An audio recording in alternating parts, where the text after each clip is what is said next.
प्यारे बच्चों, आज हम अध्ययन करेंगे दर्पण के समीकरण।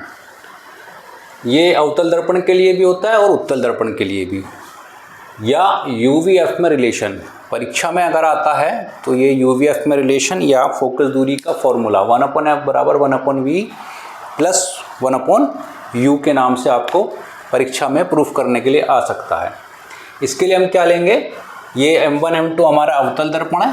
M1 M2 एक अवतल दर्पण जिसका ध्रुव P है, फोकस F, वक्रता केंद्र C, मुख्य अक्ष पर एक वस्तु OO', ये मुख्य अक्ष हमारी ये वाली मुख्य अक्ष है, इस पर एक वस्तु OO' रखी हुई है OO', और इस वस्तु के O' से एक प्रकाश किरण चल के जाती है दर्पण की ओर, जो कि बिंदु A से टकराकर वापस आती है। कहाँ से? फोकस से होती हुई, ये फोकस से होती हुई वापस आएगी।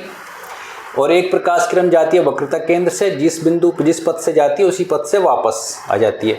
जहाँ पर ये दोनों एक दूसरे को काटते हैं, जहाँ एक दूसरे को काटते हैं वहीं पे हमारा I' प्रतिबिंब प्राप्त होता है।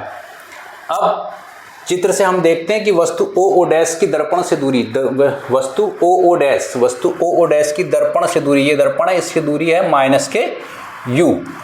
फिर प्रतिबिंब I' की दर्पण से दूरी, प्रतिबिंब I' की दर्पण से दूरी ये आपकी -v।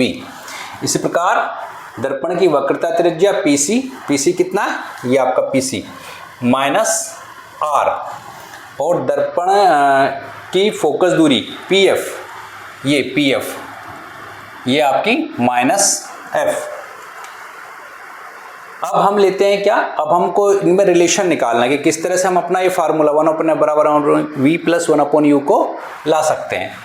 अब हमारे पास यहाँ पर 1 2 3 4 त्रिभुज हमें प्राप्त होते हैं, जो कि चारों के चारों ही समकोणिक है। ये भी समकोणिक है, ये भी और ये भी। पहले हम इन दो को लेंगे, इन दो को कंपेयर करेंगे, फिर इन दो को कंपेयर करेंगे। तो इन दो को कंपेयर करने पर यानी कि त्रिभुज OO', और त्रिभुज CII' दोनों को कंपेयर करते हैं, क्योंकि ये दोनों समकोणिक हैं। अब OO' जो अनुपात में होगा किसके? II' की, ये अनुपात में होगा इसके, और ये अनुपात में होगा इसके, यानी कि OC/IC। समीकरण नंबर 1। अब त्रिभुज II' तथा त्रिभुज ANF भी समकोणिक होंगे। II', तथा FAN या ANF ये भी आपके समकोणिक होंगे। इसमें भी हम रिलेशन देखते हैं। तो AN जो है इसके अनुपात में होगी, AN अनुपात II' और FN अनुपात IF। परंतु लेकिन यहाँ हम देखते हैं, इस चित्र से हम देखते हैं, यदि AN हमारी ये है, ये क्या है? AN है। AN को देखते हैं तो ये OO', यहाँ से दोनों, ये इसके पैरेलल एक रेखा गई है जो यहाँ टकराई है, तो ये इसी के बराबर होगी, OO' के बराबर। तो यहाँ से AN बराबर OO'। अब OO' यानी कि AN के स्थान पर हम OO' को रख सकते हैं। OO' रख दिया, OO'/II' equal to FN/IF, equation number 2। अब यहाँ हम देखते हैं कि ये जो हमारी समीकरण 1 ये वाली है, और ये जो समीकरण नंबर 2 है, ये दोनों की ये वाली साइड इक्वल है। ये वाली साइड क्या है? इक्वल है। तो ये साइड भी इक्वल होगी भाई, जब ये इक्वल है तो ये भी इक्वल होगी। अब समीकरण 1 व 2 से, समीकरण 1 और 2 को लेंगे तो ये दोनों साइड भी OC/IC बराबर FN/IF, ये भी हमारी इक्वेशन बन जाएगी। अब इसमें हम क्या देखते हैं कि परंतु यदि दर्पण का द्वारक बहुत छोटा है, द्वारक का मतलब होता है कि ये वाले पॉइंट जो ये क्या बहुत छोटे हैं, बहुत छोटा दर्पण है, तो N बिंदु, ये जो N पॉइंट है हमारा, ये वाला N, ये हमारा P पर ही होगा, यानी कि ये पॉइंट हमारा N P पर ही जाएगा। तब इस स्थिति में क्या होगा कि अतः FN इक्वल टू FP पे, यानी कि FN इक्वल टू FP के हो जाएगा। अब इस इक्वेशन में हम चेंज कर देंगे, FN की जगह हम रख देंगे FP। ये हमारी OC/IC इक्वल टू FN/FP, ये हमारी इक्वेशन आ गई, इक्वेशन नंबर 3।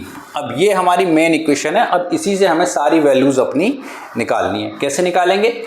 कि OC को हम रख सकते हैं OP minus CP, OP minus CP, क्योंकि OC ये है, OC की वैल्यू हमारे पास है नहीं, ठीक है, OC की कोई वैल्यू नहीं है। OC की वैल्यू निकालने के लिए हम इस OP माइनस CP कर सकते हैं, OP माइनस CP, क्योंकि इसकी वैल्यू हमारे पास है माइनस U और CP की वैल्यू हमारे पास में है कितनी, माइनस के R। इसी प्रकार से IC को हम क्या लिख सकते हैं, IC, इसकी वैल्यू हमको नहीं पता है, अगर हम इस पूरे वैल्यू में से इसको घटा देंगे तो ये हमें IC की वैल्यू मिल जाएगी। इसकी वैल्यू कितनी है, माइनस के R, और इसकी वैल्यू कितनी है, माइनस के V, यानी CP minus IP, CP minus IP, और ये वैल्यू हमने उसकी यहाँ भी रख दी। FP ऐसी रहेगा, FP हमारा ये है, इसमें कोई दिक्कत नहीं है।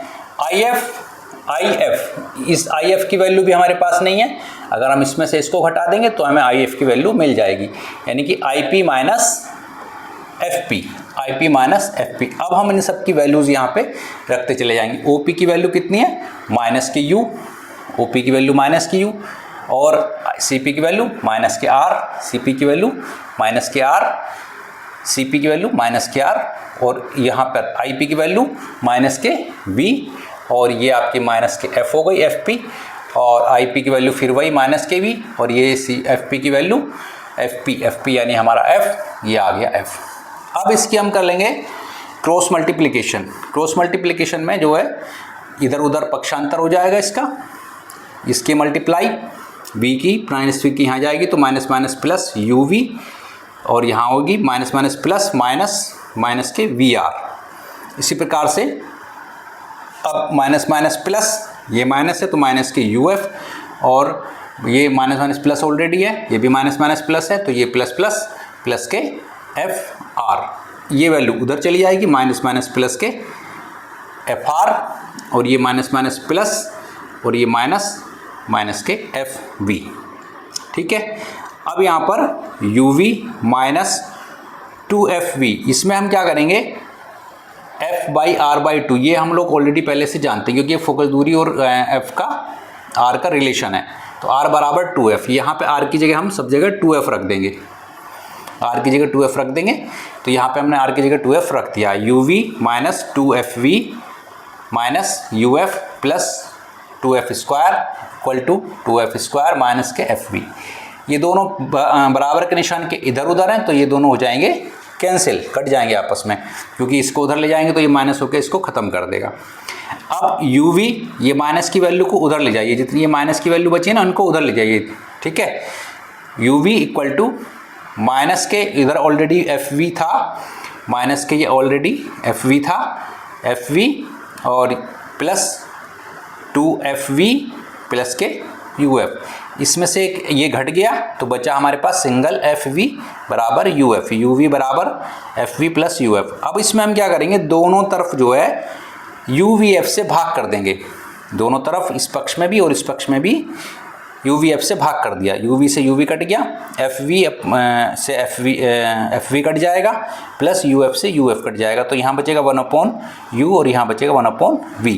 इसको हम इस प्रकार लिख सकते हैं फिर 1/F बराबर 1/V प्लस 1/U। ये हमारा जो है दर्पण का फार्मूला। इस प्रकार से हम इसको पूरा अपना प्रूफ कर सकते हैं। अब नेक्स्ट क्लास में हम देखेंगे उत्तल दर्पण का समीकरण। डन।